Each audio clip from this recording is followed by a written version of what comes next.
En la charla pasada habíamos hablado de agradar, que tenemos que consentir, mimar, amar, tratar de satisfacer a nuestras esposas en todas las maneras posibles, pero siempre dentro de la voluntad del Señor.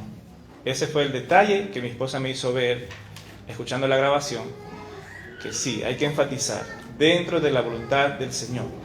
Porque a veces nuestras queridas esposas también cometen errores. O quizás tenemos esposas inconversas, ¿no? Entonces, como cristianos, no podemos obedecer a nuestro cónyuge inconverso en cosas que desagradan al Señor. O como cristianos no podemos obedecer o satisfacer a nuestras esposas cristianas en todo lo que a ella se le antoja, incluso cuando se va en contra de un principio bíblico. Entonces, eso es una buena acotación, una buena observación que me hizo mi querida y amada esposa. Y otro repaso que vamos a hacer, y para esto he traído unas hojas que se las voy a repartir, es sobre las prioridades que vimos también la semana pasada. Entonces, para hacerlo más gráfico, me gustaría a veces tener una pizarra aquí para poder escribir ciertas cosas, pero por eso lo he traído así, impreso, para que ustedes lo puedan ver. Habíamos hablado de la pirámide de prioridades que una pareja cristiana debe tener. Ahora, esta pirámide de prioridades tiene ciertas excepciones o cambios. Ya le voy a explicar por qué. Ahorita nos vamos a enfocar solamente en pareja de casados donde ambos son cristianos, ¿sí?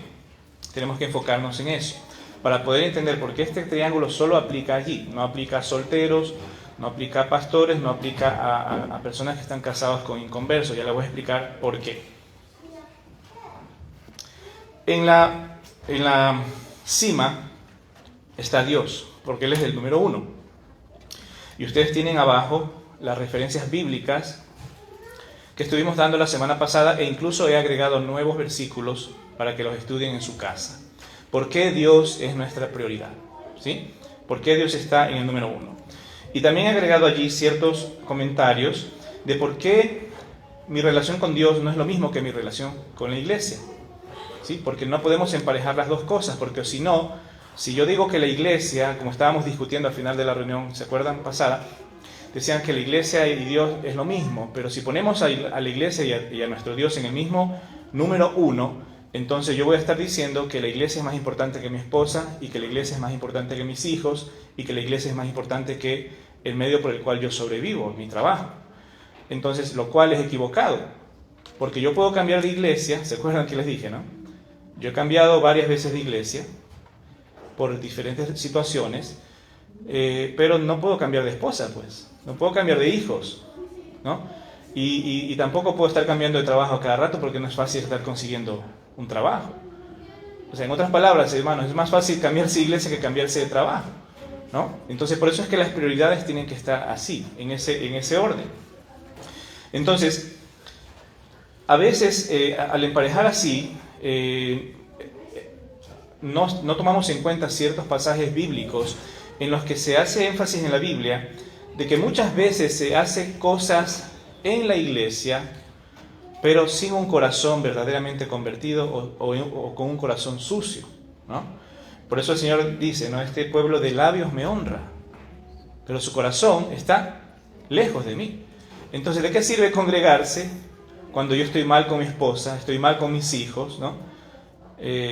No les estoy dando de comer, soy un vago, un irresponsable que no trabajo, pero sí soy fiel en la iglesia? Gran cosa, ¿no? Hay que aplaudir a esa persona. No, las cosas tienen que ir en el orden correcto. Dios, después de Dios está mi esposa o mi esposo. ¿Por qué? Porque esa es la relación más importante que yo tengo aquí en la esfera humana. Y de esa relación van a salir nuestros hijos, o nuestro hijo o hija, y ellos vendrían a ocupar el siguiente escalafón, el siguiente lugar en esa pirámide. Y debajo de ellos estaría el trabajo, el sustento, el medio de vida que tenemos, ya sea un negocio, una profesión, cualquier cosa con la cual nos ganemos la vida. Y abajo de eso estaría lo que es ahora sí, la iglesia, ministerio, servicio y nuestros hermanos en Cristo. ¿Por qué? Porque los hermanos en Cristo no nos dan de comer, pues, ¿no? Ellos no tienen la obligación de darnos de comer. Y ya vimos que la semana pasada estuvimos viendo que el apóstol Pablo veía eso en ciertas iglesias y él decía, el que no trabaja, que no coma. ¿Por qué? Porque ciertos cristianos, con la excusa de que estaban esperando que venga la segunda venida del Señor, habían dejado sus trabajos, no hacían nada y venían a compartir la comida, pero a costillas del que sí trabajaba, ¿no? Entonces, eso es una actitud impía, es lo que dice el apóstol, ¿no? Tienen que proveerse para sus propios alimentos. Entonces, por eso es que tenemos que entender, mis hermanos, una vez que tengamos en orden el hogar, que tengamos un medio de vida, porque aparte de eso, ¿cómo vamos a dar nuestros diezmos y ofrendas si no trabajamos? ¿No? ¿De dónde sale el dinero para los diezmos y las ofrendas? Si yo vengo a la iglesia y sin trabajar, no tiene sentido. Entonces, dice la Biblia que va a haber suficiente abundancia como para bendecir a otros, y esto incluye a la iglesia. Yo bendigo a mi iglesia cuando doy mis diezmos y mis ofrendas, pero eso es fruto de mi trabajo. Entonces, por eso es que la iglesia, ministerio, servicio, hermanos en Cristo, está en esa posición. Abajo de ellos estarían nuestro padre, nuestra madre, y lo he puesto entre paréntesis, sanos y no ancianos. ¿Okay? Y esta es una observación que así mismo, conversando con mi esposa, ella me dice, hay que especificar eso, porque la Biblia también dice que debemos honrar a nuestros padres. Entonces, en este nivel, estamos hablando de un padre y una madre no cristiana y nuestros hermanos no cristianos. ¿Por qué? Porque si fueran cristianos, estarían en el mismo nivel de la iglesia, ¿me entiendes? Serían nuestros hermanos en Cristo. Es mi padre en la carne, pero es mi hermano en la fe, ¿me entiendes? Entonces, se da cuenta, el cuadro se presta para diferentes interpretaciones.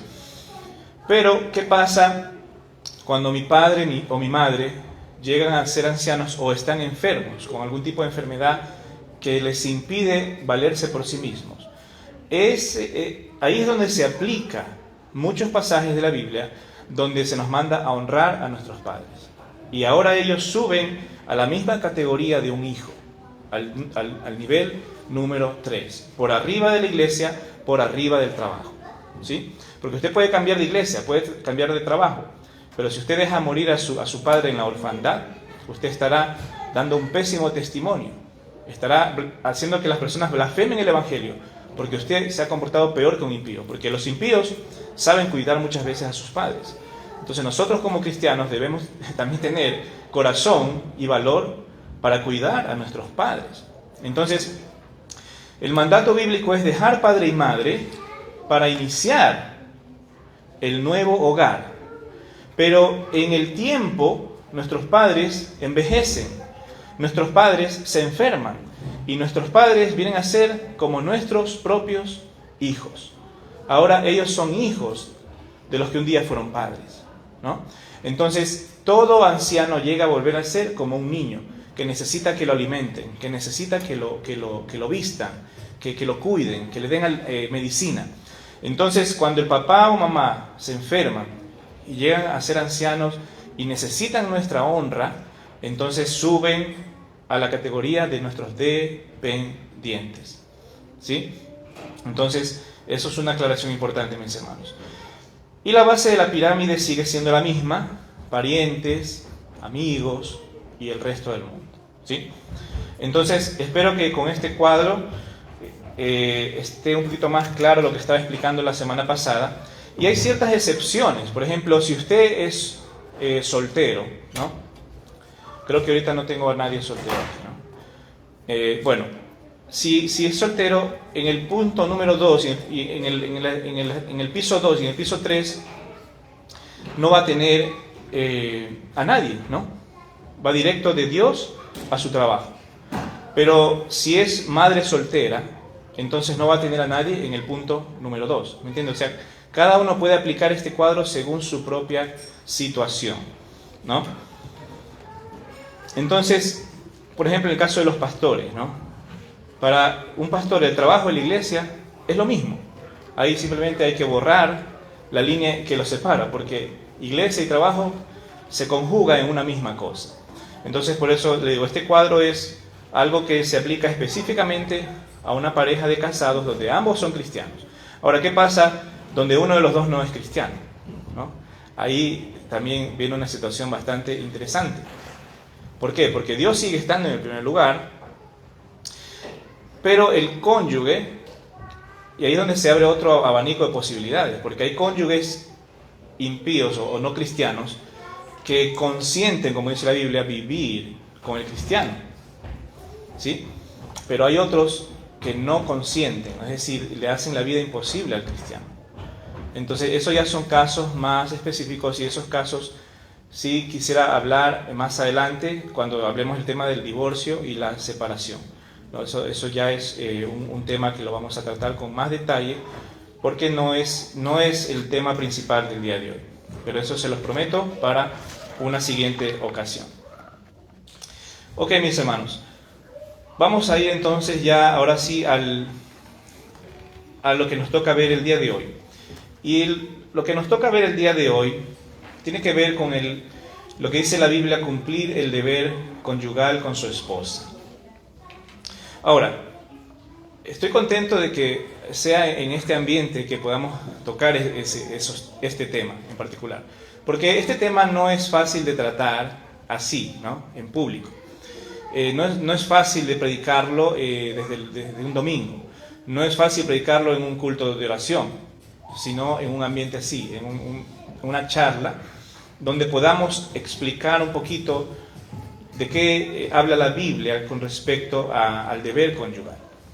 Entonces me alegra que tengamos este espacio, porque este no es un tema que se trata con facilidad desde los púlpitos, pero es necesario.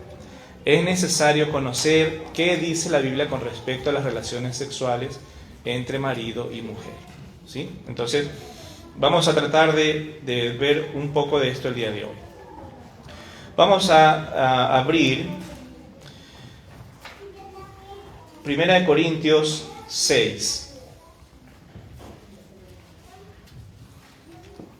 Sigan ustedes buscando esa cita y les voy a leer mientras tanto lo que dice Génesis 2:24, parte B. Génesis 2:24, parte B dice: y se unirá a su mujer y serán una sola carne. Ya habíamos visto que esta palabra unirse significa pegarse, ¿no? Pegarse, estar completamente unido, y eso habla de la relación sexual porque dice que serán una sola carne. Entonces, al momento de que existe la relación sexual, entonces la pareja se convierte en una sola carne. Y la cita que les dije que busquen, que es 1 Corintios 6, 16, miren lo que dice: ¿o no sabéis que el que se une con una ramera es un cuerpo con ella? Porque dice, los dos serán una sola carne.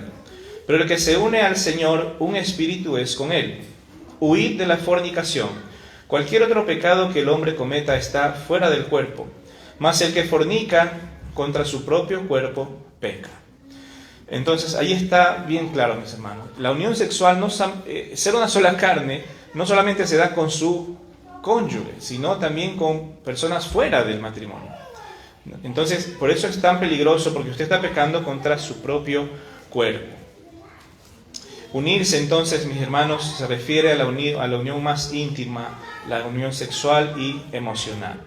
Ahora acompáñenme conmigo al siguiente capítulo, 1 Corintios, capítulo 7, y vamos a ir viendo algunos pasajes desde el versículo 1. Dice así el apóstol Pablo, dice: en cuanto a las cosas de que me escribisteis, bueno le sería al hombre no tocar mujer.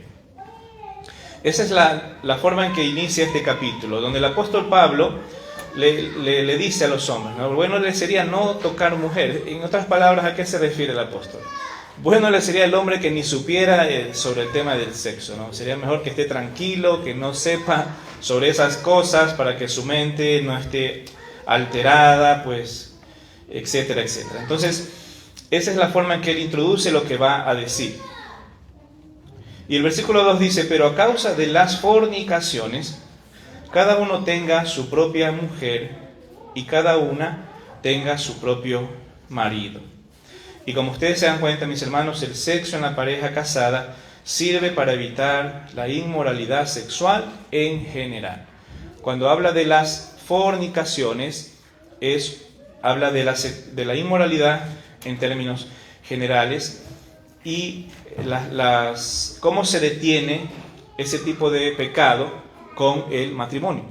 Es una respuesta bíblica sana, santa a la inmoralidad sexual, es casarse. Versículo 3. Y aquí viene un versículo muy importante. Dice: el marido cumpla con la mujer el deber conyugal, y asimismo la mujer con el marido. Este versículo es muy importante, mis hermanos, porque a veces en la iglesia hay personas que consideran que la relación sexual, incluso entre cristianos, es como pecaminosa, como, no sé, como algo no santo, algo no apropiado para el cristiano. Entonces, eso es una idea en realidad equivocada, ¿no? Es una idea equivocada que tenemos que aprender a sacar de nuestra mente. La palabra que se usó aquí, deber, dice: el marido cumpla con la mujer el deber, es una palabra que significa una deuda específica e implica una obligación específica. Dice que existe una deuda, algo que se debe, ¿no? Entonces, ahí tenemos una deuda con nuestro cónyuge con respecto a las relaciones, mis hermanos. No podemos escapar, eso es algo que hay que estar cumpliendo constantemente. Tenemos que pagar nuestra deuda conyugal por amor a nuestro cónyuge. Aquí se habla de la relación sexual como un deber por cumplir, ¿no? Como un deber por cumplir. Y uno puede pensar que en los primeros años de matrimonio, uno no puede pensar en la relación sexual como un deber, ¿no? Pero ¿qué pasa con el pasar de los años? Cuando los cuerpos ya no están tan bonitos, ¿no? Ya las arrugas, la gordura, no sé, muchas cosas van cambiando esa silueta preciosa que teníamos cuando éramos solteros. Entonces empieza ahora sí a convertirse en un deber. ¿Por qué? Porque la necesidad biológica va a seguir allí, no se va a ir, no va a desaparecer. No existe una edad en la que uno diga: a esta edad voy a colgar los guantes, ¿no? Y vamos a archivar eso en un cajón. No, usted puede vivir hasta los 80, 90 años teniendo relaciones sexuales con su pareja, porque hay testimonios de personas que lo han hecho. Entonces, no existe una edad límite para ese tipo de amor conyugal. Ahora, podemos entender, mis hermanos, que una persona soltera, separada, viuda o divorciada esté luchando por no tener relaciones sexuales porque no tiene a nadie a su lado. Y está bien porque obviamente hasta que no se vuelva a casar, o si simplemente ya no está contemplando volver a estar nunca más con nadie, pues será una lucha en su vida mantenerse puro, mantenerse aislado de toda pasión, de toda atracción física. Y está bien, con la ayuda del Señor podrán lograrlo, ¿no? Pero en una pareja de casados no debe existir esas restricciones, esa actitud de esquivar, de pasar por alto las relaciones sexuales. Totalmente. Sí. No debe existir esa forma de verlo como que es algo malo o como que es algo, a veces las esposas suelen decir, ¿no? Ya andas otra vez con esas cosas, ya tranquilízate, ya no molestes, ya la semana pasada ya tuviste tu parte, o hace 2 días ya tuviste tu parte.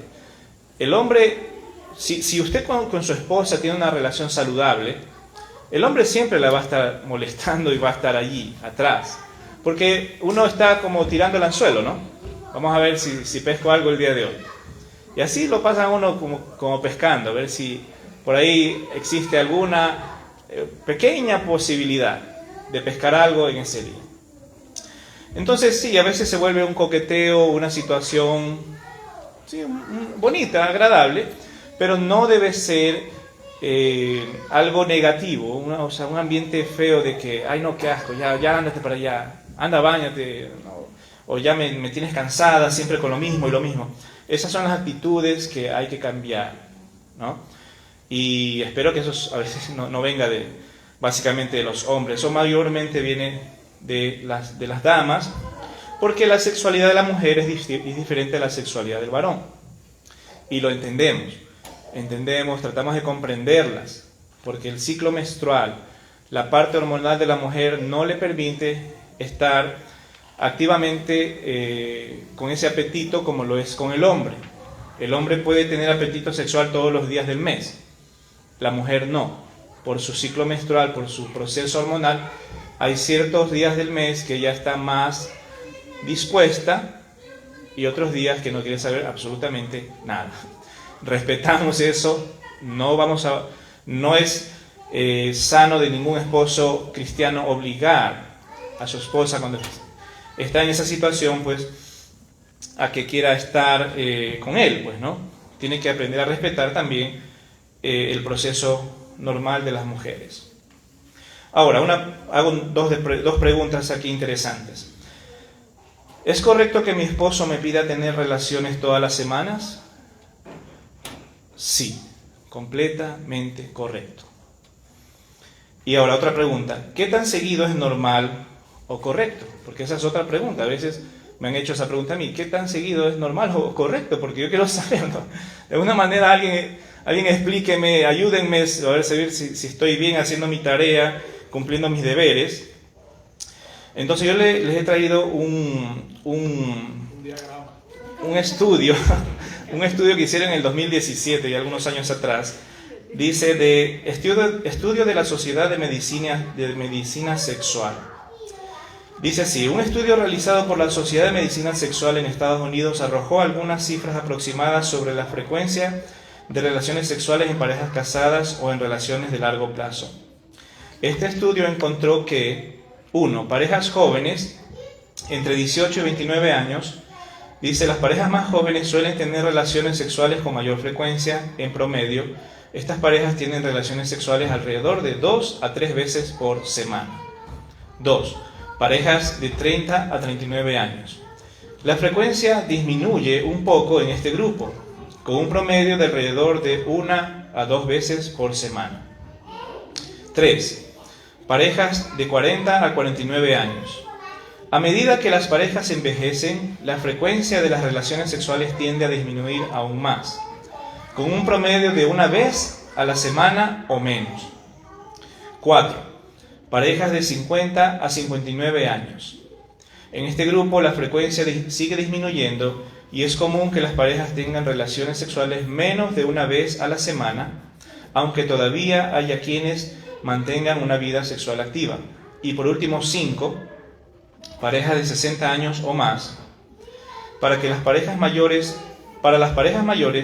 la frecuencia de las relaciones sexuales tiende a reducirse aún más. Sin embargo, sigue habiendo muchas parejas que mantienen relaciones sexuales, aunque la frecuencia es de algunas veces al mes o menos. Luego dice los factores que influyen en la frecuencia. Salud. La salud física y emocional de ambos miembros de la pareja es un factor importante que puede afectar la frecuencia de las relaciones sexuales. Enfermedades crónicas, cambios hormonales, estrés y otros factores pueden influir. El otro factor, la vida ocupada. Dice, la cantidad de tiempo que una pareja dedica al trabajo, a la crianza de los hijos o a otras actividades puede afectar la cantidad de tiempo que tiene para la intimidad. Y el tercer factor, conexión emocional. Las parejas con una fuerte conexión emocional tienden a tener una vida sexual más activa. Entonces, mis hermanos, aquí están lo que este estudio considera, según el análisis que hicieron, los factores más importantes que afectan o contribuyen a las relaciones, a la cantidad de relaciones, que es la salud, la vida ocupada y la conexión emocional. Yo agregaría a esto los hijos, ¿sí? Porque si hay un método anticonceptivo natural, son los hijos. Muchas veces estos pequeñitos llegan a dañar la fiesta a uno, si es que uno no sabe enseñarles de manera discreta que cuando papá y mamá quieren privacidad, la respeten, ¿no? Hay que enseñarles que cuando mamá y papá cierran la puerta, ellos no tienen que hacer cualquier cosa menos venir a molestar. Eso es un proceso, hay que enseñarles, mis hermanos. Entonces, ¿qué es lo que sacamos de esto, mis hermanos? Que esto es solamente un estándar, ¿no? Quizás usted dice, bueno, estoy por debajo de la media o por arriba, ¿no? Pero en realidad, cada pareja necesita encontrar ese romance, ese punto en el que los dos desean estar juntos. Sería peligroso, ¿no?, que una pareja deje pasar una semana, 2 semanas, 3 semanas sin tocarse, sin desear estar juntos, porque eso es lo más natural. Eso es algo natural, eso es así como usted tiene hambre en su estómago, también tiene apetito sexual. Entonces uno tiene que saber corresponder al de su cónyuge y el cónyuge al de uno mismo. Entonces, mis hermanos, por eso es importante y quería enfatizar esto. Usted tiene que encontrar ese punto en el que los dos estén satisfechos y contentos con respecto a la frecuencia de las relaciones. Sí, puede ser que el hombre quiera más, pero está bien, eso es natural. Pero que la mujer diga, no, una vez cada 2 meses está bien, no me molestes más, eso ya estamos hablando de un verdadero y serio problema en la pareja, ¿no? Como ya pudimos ver, esto es algo que tiene cierta característica, cierto estándar. Bien, ahora, existen estudios, mis hermanos, que indican, y esto es importante, que indican que el ambiente de paz y seguridad que gozamos en las parejas y hogares cristianos hacen que las relaciones sexuales sean más placenteras y significativas para ambos. O sea, en este aspecto, a veces los cristianos creemos que el mundo está gozando afuera, ¿no? Y nosotros acá, pobrecitos, estamos reprimidos, cohibidos. No, en realidad las relaciones sexuales entre cristianos son muchas veces más placenteras y significativas que lo que está pasando allá afuera en el mundo. Porque en el mundo las relaciones sexuales son sin control, sin amor, sin afecto, sin salubridad. Entonces, imagínense, con todo eso no se puede tener el mismo placer. Ahora, otra situación importante, ¿por qué la Biblia le llama deber a la relación sexual? Porque también en tiempos bíblicos tener hijos era muy importante para las mujeres, mis hermanos. Tener un hijo era tan importante que se apuntaba a eso, a que el hombre cumpla en su casa. Recuerden que en el Antiguo Testamento había hombres que tenían más de una mujer, entonces se le exigía que cumpla. O sea, si vas a tener más mujeres, tienes que estar también dispuesto a cumplir con cada una. Obviamente entendemos que como cristianos eso no aplica a un cristiano, ¿no? La monogamia es lo correcto para un cristiano. Pero, mis hermanos, el hecho de que hay un tiempo fértil para la mujer que son aproximadamente 6 días, ¿no? Y en ese tiempo no se sabía toda esta información que se sabe el día de hoy. Pues, si el hombre era vago en ese sentido, ¿cómo le iba a dar hijos a esa mujer? Entonces, por eso es que había una especie de presión para que el hombre cumpla en su hogar con su esposa para que puedan tener hijos. Porque los hijos no salen a la primera relación sexual. Los que aquí hemos tenido más de un hijo sabemos que muchas veces puede pasar 1 año, 2 años sin protección y ese niño no viene, ¿no? Entonces, así es. O sea, en 1 o 2 relaciones sexuales usted no ya va a tener hecho el deber. Entonces, el deber conyugal también tiene que ver con esto, de que el hombre, para poder tener descendencia, tenía que estar activo en eso y con la suficiente fuerza y compromiso para embarazar a su propia esposa, ¿no? Otro detalle importante es que la palabra conyugal no está en el idioma original. Esa palabra fue agregada en ciertas traducciones de la Biblia como la nuestra. La que nosotros usamos es Reina Valera 1960. Esa palabra conyugal fue agregada. En el original griego no está. Una traducción muy cercana al original griego sería esta, que está en la traducción Reina Valera de 1909. Dice: el marido pague a la mujer la debida benevolencia y asimismo la mujer al marido. Eso es lo que decía el texto, pero en base a los versículos que están antes y después de ese versículo, se entiende que se está hablando específicamente del deber sexual. Entonces, por eso, al agregarle el deber conyugal, los traductores de la Biblia Reina Valera del 60 nos estaban haciendo en realidad un favor de entender que ese deber se refiere específicamente a las relaciones sexuales. Volvemos al pasaje, estamos en 1 Corintios 7 y vamos al versículo 4 para seguir viendo otros más aspectos de este tema. Miren lo que dice allí: la mujer no tiene potestad, preste atención a esa palabra, la mujer no tiene potestad sobre su propio cuerpo, sino el marido. Ni tampoco tiene el marido potestad sobre su propio cuerpo, sino la mujer. Esa palabra clave, potestad, ¿qué significa? Significa un poder delegado, tener la autoridad para actuar, tener el poder para estar autorizado. Como cuando usted manda un poder, ¿no? Por ejemplo, yo tuve que mandar un poder recién a un hermano mío en Ecuador para que me haga un trámite allá. Fui al consulado, me hicieron firmar un papel, llegó ese papel y él pudo hacer el trámite. Ese es el poder. Cuando nosotros vamos al altar y cuando damos nuestros votos allí frente al ministro, estamos firmando un poder. ¿Cuál es ese poder? La potestad de que mi cuerpo puede ser tocado y disfrutado por mi esposa y viceversa, que yo tengo autoridad y el poder que ella me dio, porque eso es, el poder que ella me está otorgando para tocarla y disfrutar de su cuerpo. O sea, hemos entregado ese derecho tanto el esposo a la esposa como la esposa al esposo. Entonces tenemos la potestad del cuerpo del otro, que nos ha sido dado en el momento del matrimonio. Versículo 5, otro versículo importante. Dice: no os neguéis, y presta atención a esa palabra, no os neguéis el uno al otro, a no ser por algún tiempo de mutuo consentimiento, para ocuparos sosegadamente en la oración. Y volved a juntaros en uno, para que no os tiente Satanás a causa de vuestra incontinencia. Y aquí vienen otros aspectos importantes sobre la sexualidad en la pareja, mis hermanos. Dice: neguéis, no os neguéis. La palabra aquí es privar, o en este caso es defraudar. El sentido bíblico es: no os defraudéis el uno al otro. ¿Sí? Ese es el sentido bíblico.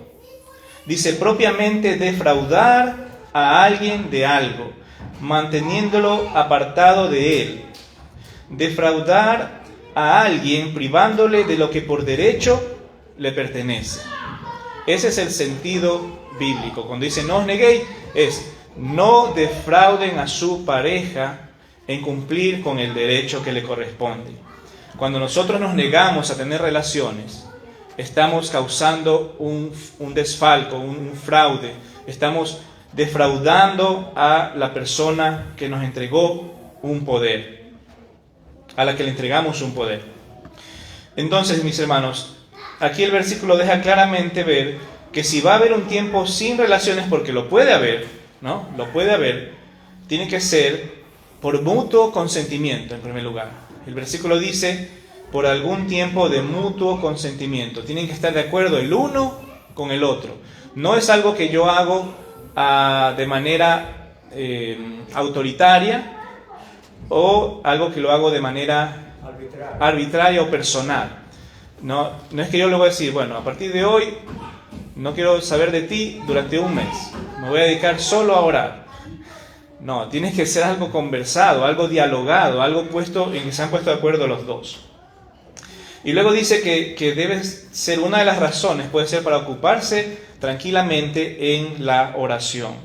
Pero luego dice la advertencia que hay que volver a tener relaciones para que Satanás no nos tiente con otra persona. Diga.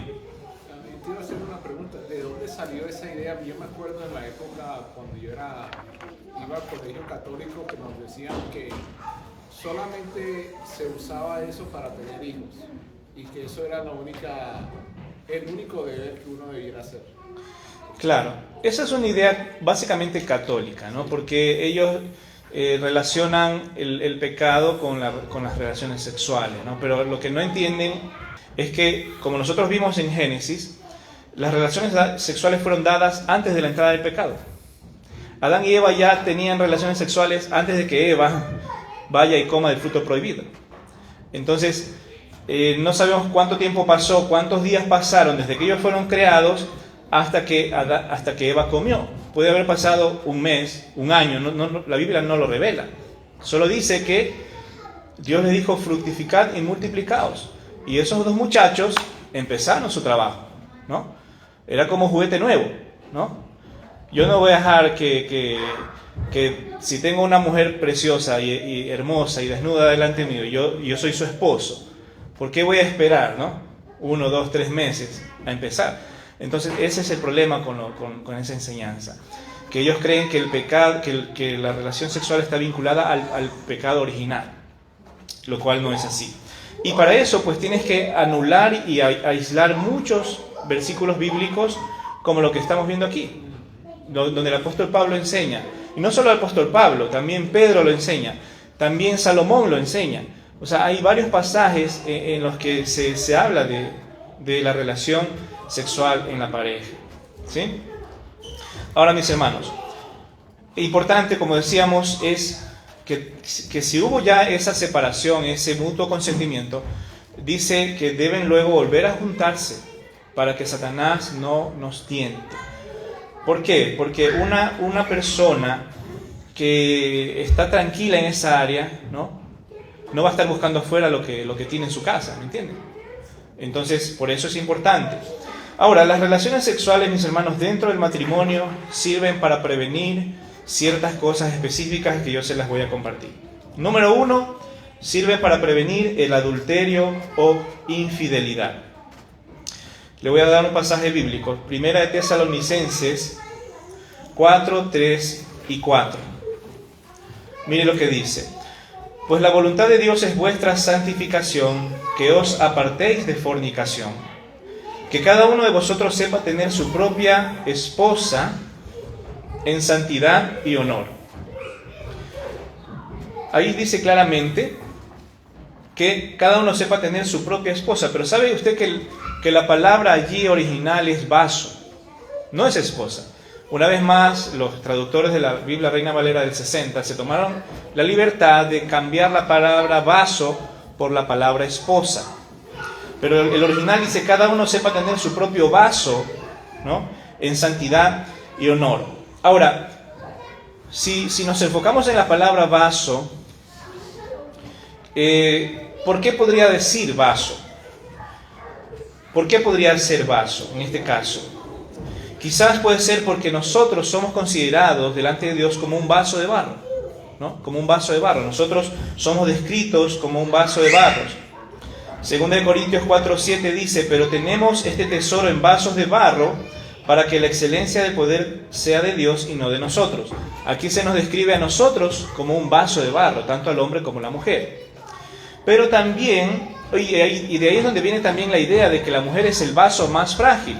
O sea, nosotros somos un vaso, pero la mujer es un vaso, pero más frágil, ¿no? Esa es la idea que el apóstol Pedro nos da también en 1 Pedro 3:7. Pero también puede ser porque el vaso es donde se deposita un líquido, ¿sí? Esa también puede ser la idea de por qué se usó en el original cada uno tenga su propio vaso en santidad, no, porque usted, ¿para qué usa un vaso? Para los líquidos. Entonces, esto puede estar hablando justamente de la relación sexual, que el hombre deposita en su mujer el líquido seminal para poder procrearse. Y eso se confirma de alguna manera con Proverbios capítulo 5, versículos 16 al 20. Miren cómo lo enseña Salomón. Me encanta este pasaje porque me hace sentir que yo soy del equipo de Salomón. Estamos en el mismo equipo. Dice ahí en Proverbios 5, 16, dice: Se derramarán tus fuentes por las calles y tus corrientes de aguas por las plazas.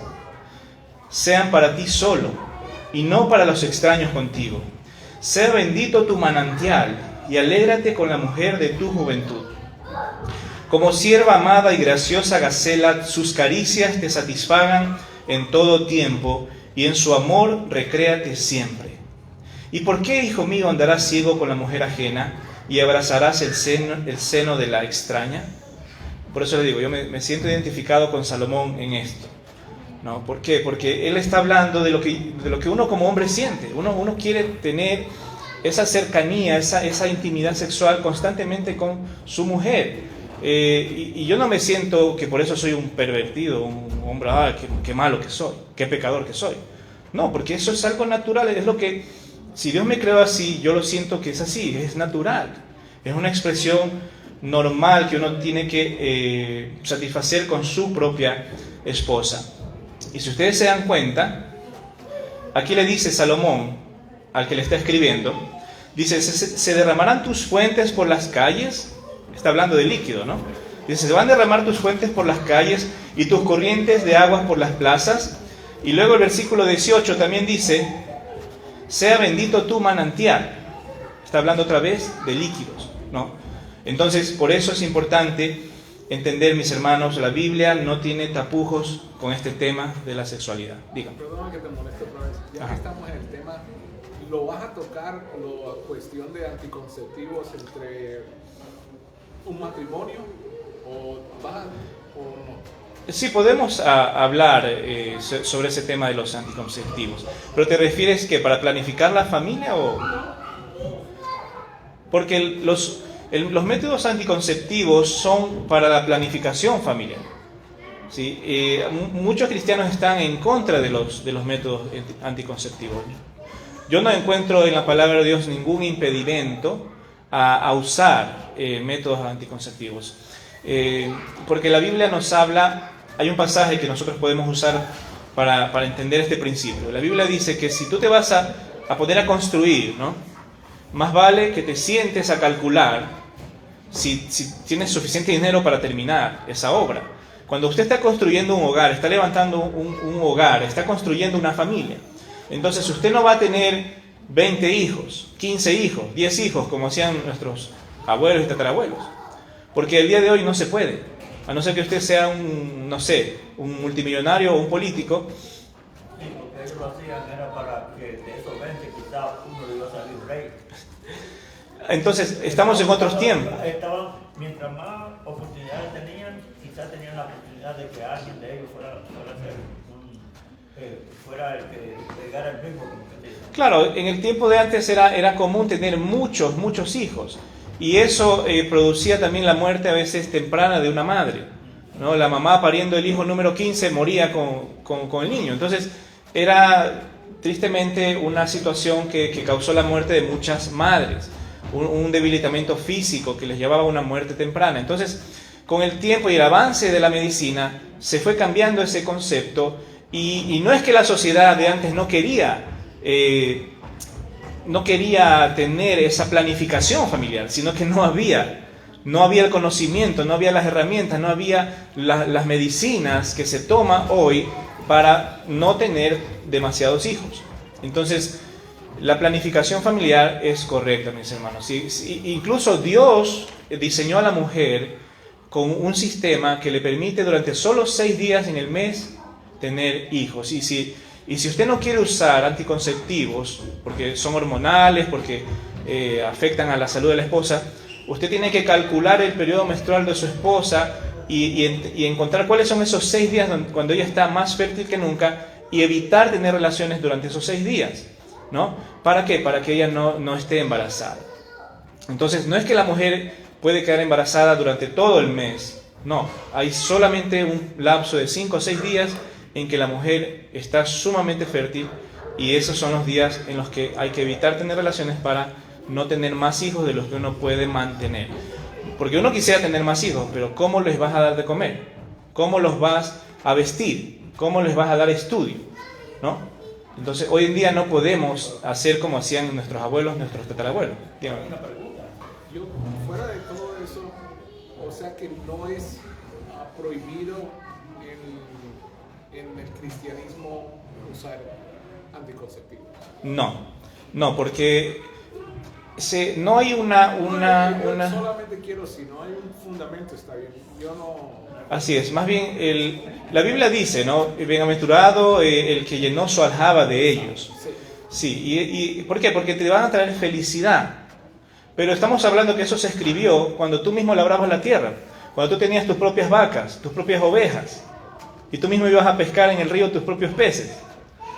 No ahora que tienes que comprarlo en Food Bazaar, ¿no? A $10 la libra. Entonces, o sea, los tiempos han cambiado. O sea, yo no puedo llenar mi aljaba de hijos el día de hoy porque es un suicidio económico.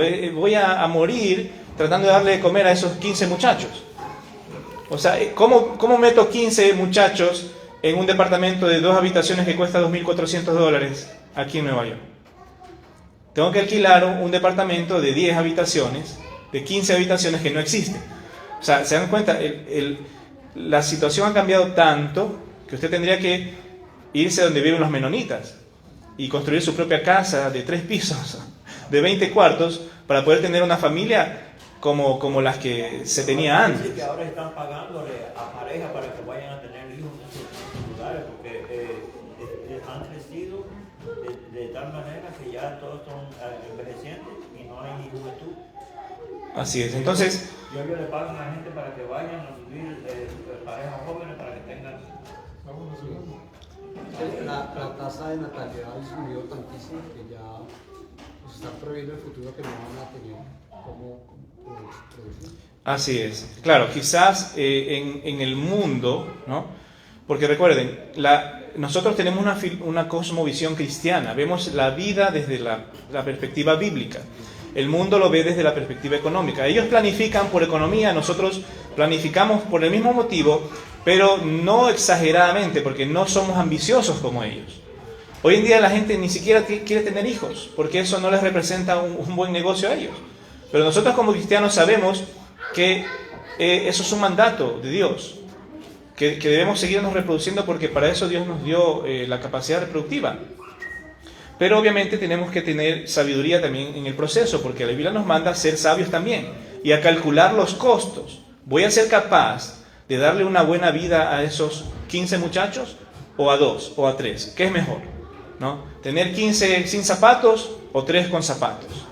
¿Tener 15 muertos de hambre, raquíticos y anémicos o 2 bien comidos y bien alimentados? ¿Qué es mejor? Obviamente la planificación. Bien, mis hermanos, avancemos con otra. ¿Qué más nos ayuda a evitar los matrimonios y las relaciones sexuales en el matrimonio? Nos ayudan a evitar la homosexualidad. ¿Sí? Así es. Las relaciones sexuales en el matrimonio ayudan a evitar la homosexualidad, tanto del hombre como de la mujer. Miren lo que dice Romanos 1:27.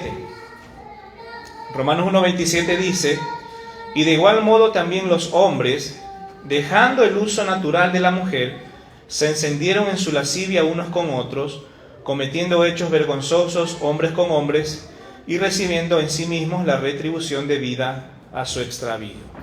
Entonces, hay hombres que tienen la lucha homosexual, pero no son homosexuales.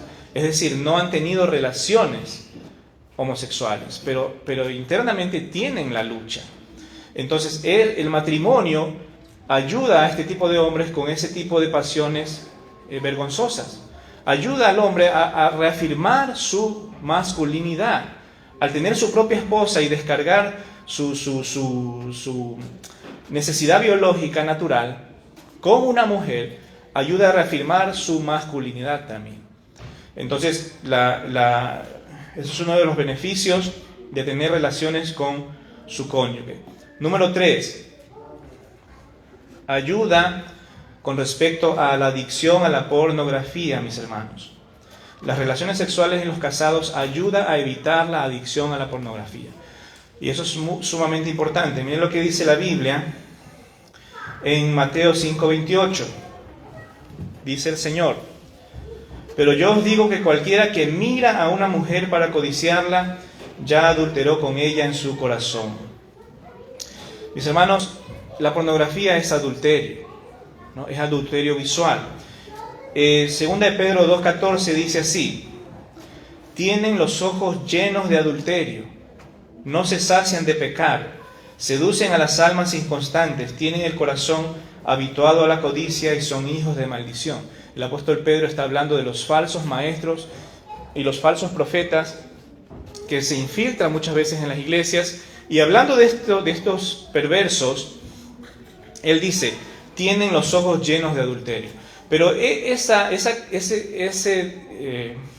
descripción que hace el apóstol Pedro aquí, habla perfectamente de lo que pasa cuando uno ve pornografía. Llena sus ojos con adulterio, porque son otra persona que no es su pareja, y usted está viendo esa relación sexual allí con alguien que no es su pareja. Entonces usted está adulterando junto con ellos. Ellos en la pantalla y usted en su mente y en su corazón. Entonces la relación sexual con su esposo, con su esposa, ayuda a liberar esa necesidad.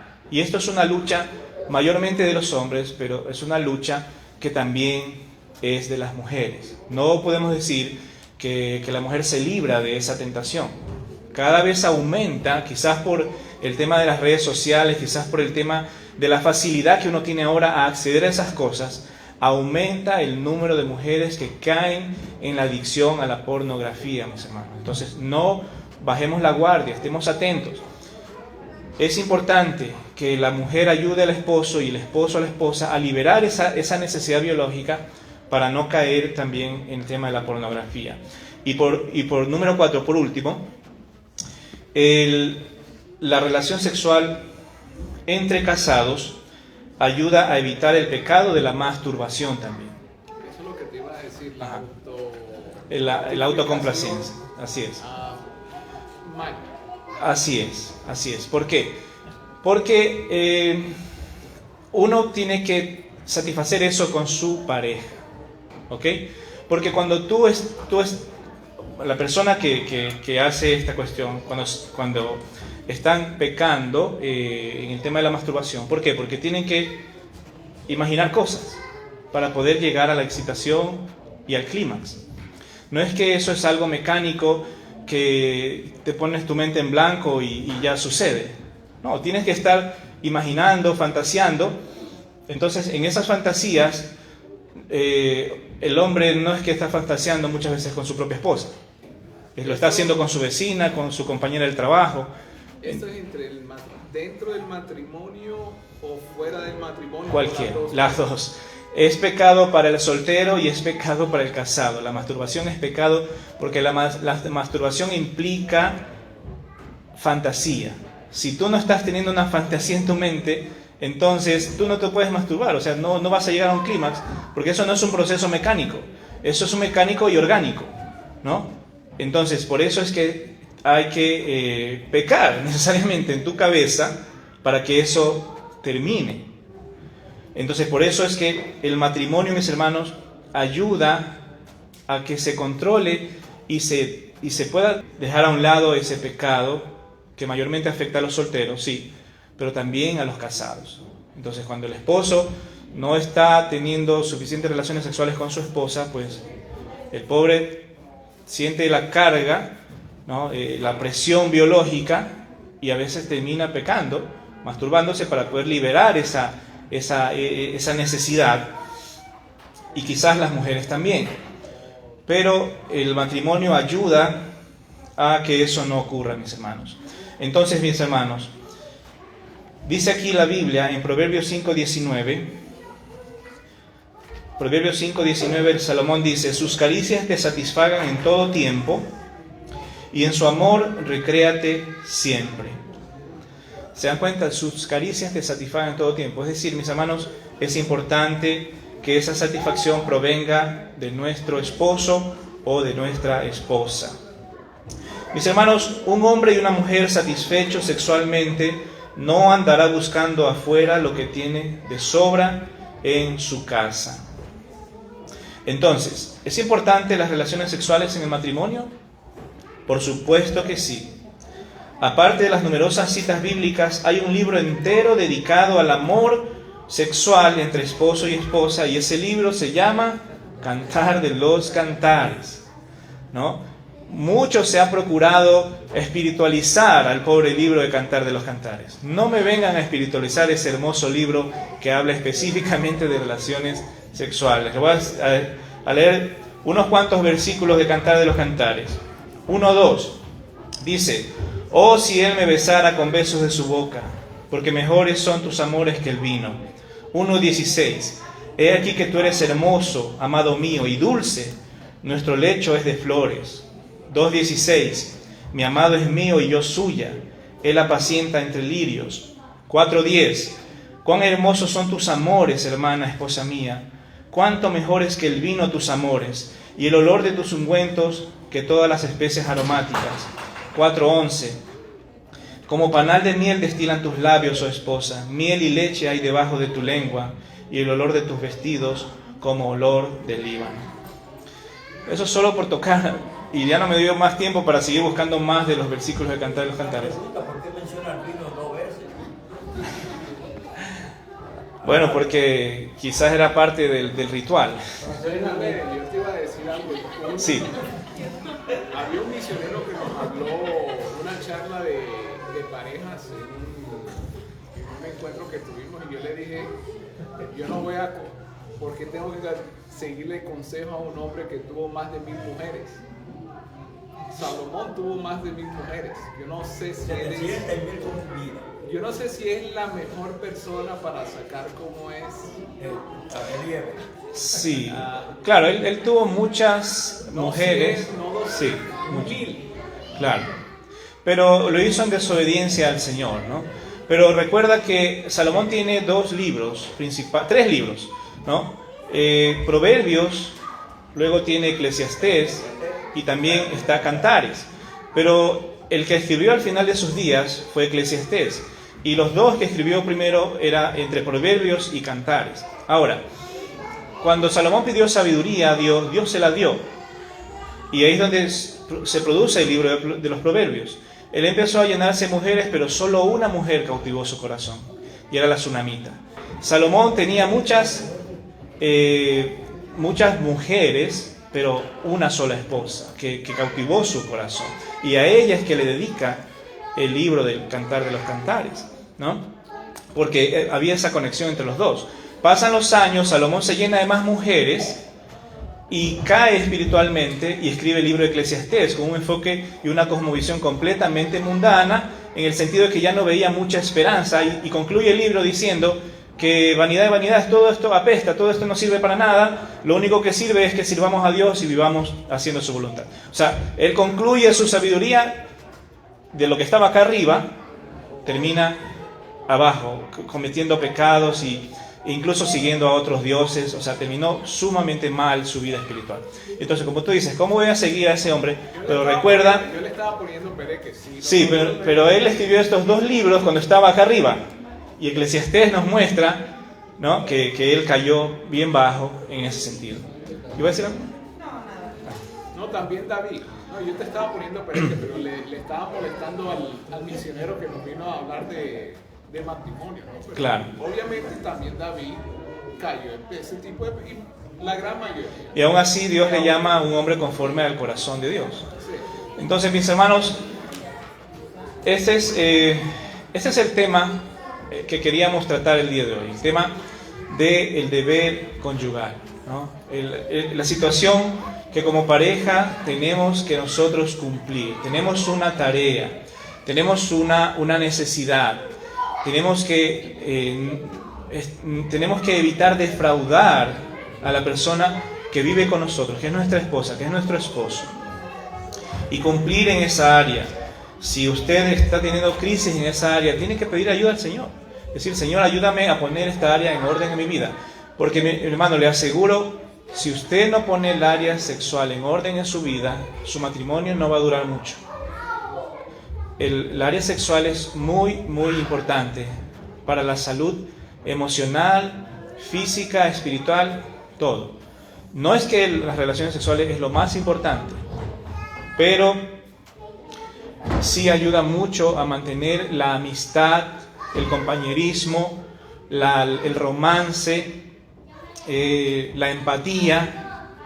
¿Por qué? Porque uno como esposo está tratando de agradar a su esposa para que ella al mismo tiempo esté afectiva, esté abierta y responda en esa área, ¿no? Uno no logra eso siendo un tirano o un mandamás, un desconsiderado, ¿no? Entonces uno tiene que obligarse a mantener un buen ambiente, a ser romántico, a ser atento, a ser delicado, y la mujer asimismo está llamada a responder a eso. ¿Por qué? Porque la Biblia dice claramente, si ese hombre no está recibiendo eso en casa, alguien se lo va a ofrecer afuera y Satanás se lo va a presentar en bandeja de plata. Entonces usted va a ser causa, usted va a ser va a tener parte de la culpa, ¿sí? ¿Por qué?